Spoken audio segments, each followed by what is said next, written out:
জায়েদ বলেন, নবী গো,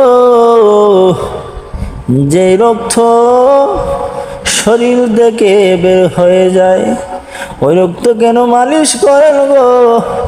ওই রক্ত তো আর ভিতরে যাবে না। নবী গো,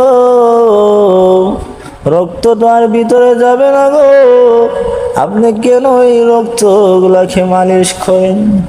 নবীজি ডাক দিয়ে বলে, জায়েদ রে, আমিও জানি ওই রক্তগুলো আর মালিশ করলে ভিতরে যাবে না, কিন্তু মালিশ করি কেন জানিস নি? আমার রক্ত তো এখনো জমিনে পড়ে নাই রে জায়েদ। আমার রক্ত যদি জমিনে পড়ে যায়, এই জমিন আমার রক্তের লোর সহ্য করতে পারবে না রে জায়েদ। আমার আল্লাহ না বলেছেন, আমার আল্লাহ ওয়াদা করেছেন, নবী গো, আপনি যেখানে